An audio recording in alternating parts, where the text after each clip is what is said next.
আসসালামু আলাইকুম ফ্রেন্ডস, আপনারা সবাই কেমন আছেন? আশা করি সবাই ভালো আছেন। আজকে আপনাদের মাঝে আমি একটি রেসিপি নিয়ে হাজির হয়েছি, গরুর ভুঁড়ির রেসিপি। এই গরুর ভুঁড়ি আমি প্রথমেই পরিষ্কার করে ভালো করে ধুয়ে একটু হলুদ দিয়ে কড়াইয়ে একটু ভেজে নিয়েছি। এখন আমি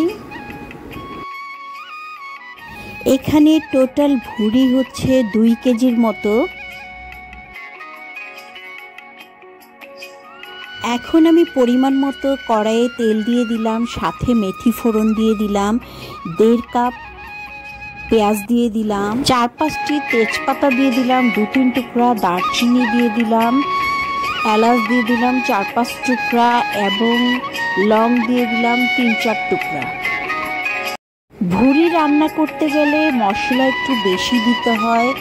এখন আমি আদা দিয়ে দিলাম 3 টেবিল চামচ, রসুন দিয়ে দিলাম 3 টেবিল চামচ। মশলা কষানোর জন্য খুবই সামান্য পরিমাণে এখন আমি পানি দিয়ে দিব। স্বাদ মতো লবণ দিয়ে দিলাম, 2 টেবিল চামচ আমি লাল মরিচের গুঁড়ো দিয়ে দিলাম, হলুদ 1 টেবিল চামচ, ধনে 1 টেবিল চামচ, আর খুবই অল্প পরিমাণে জয়ফলের গুঁড়ো দিয়ে দিলাম এবং জয়ত্রীর গুঁড়ো দিয়ে দিলাম। সাদা গোলমরিচের গুঁড়ো দিয়ে দিলাম 1 টেবিল চামচ, পোস্তদানা এবং সরিষা দানা একসাথে বেটে 1 টেবিল চামচ দিয়ে দিলাম, 1/4 চা চামচ গরম মশলার গুঁড়া দিয়ে দিলাম। এখন সব মশলা একসাথে ভালো করে কষিয়ে নিব অনেকক্ষণ পর্যন্ত। এখন আমি নিজ হাতে তৈরি স্পেশাল একটা ভুঁড়ির মশলা দিয়ে দিলাম। অলরেডি আমার মশলা কষানো হয়ে গিয়েছে। এখন আমি ভেজে রাখা ভুঁড়িটাকে দিয়ে দিলাম মশলার মধ্যে। যেহেতু শীতকাল একটু জমে গিয়েছে, এখন আমি নেড়ে চেড়ে ভালো করে মশলার সাথে মাখিয়ে নিব চুলায়, এবং চুলার জালটাও আমি একটু বাড়িয়ে দিব।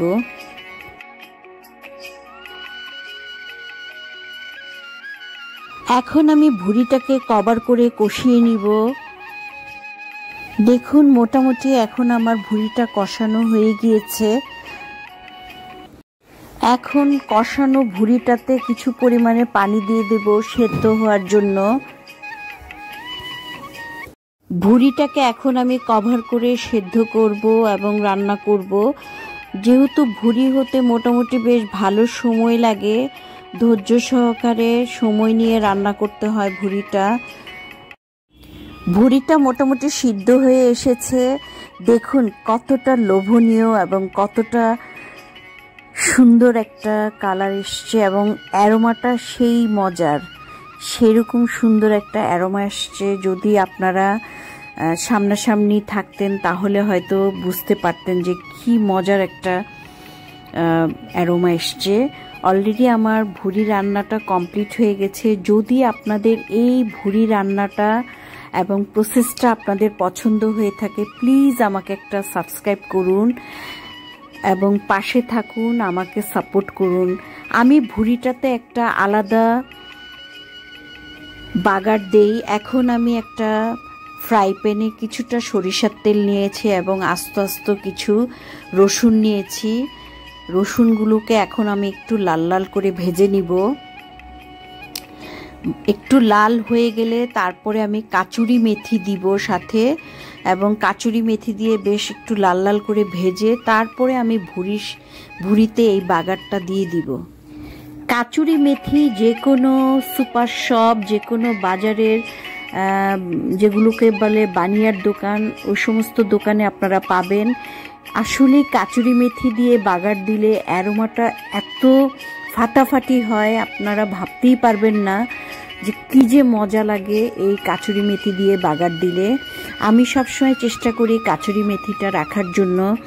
এখন অলরেডি আমার বাগারটা লাল লাল হয়ে গিয়েছে। এখন আমি এই যে ভুড়ির মধ্যে দিয়ে দিলাম। বন্ধুরা, যদি আমার এই ভুড়ি রান্নাটা আপনাদের পছন্দ হয়ে থাকে এবং ভালো লেগে থাকে, প্লিজ আমাকে সাবস্ক্রাইব করুন এবং আমার ভিডিওটা শেয়ার দিন। আজকে যারা আমার ভিডিও নতুন দেখেছেন তাদেরকে অসংখ্য ধন্যবাদ। যদি ভিডিওর কোনো অংশ ভালো লেগে থাকে তাহলে একটা সাবস্ক্রাইব করুন এবং ভিডিওটা শেয়ার করুন। তাহলে আল্লাহ হাফেজ, আসসালামু আলাইকুম। আপনারা ভালো থাকুন, সুস্থ থাকুন, সাবধানে থাকুন, আমার চ্যানেলের সাথে থাকুন এবং আমার ইতিরঙ্ক পেজে একটি লাইক দিয়ে দিন, ফেসবুক পেজ। ধন্যবাদ।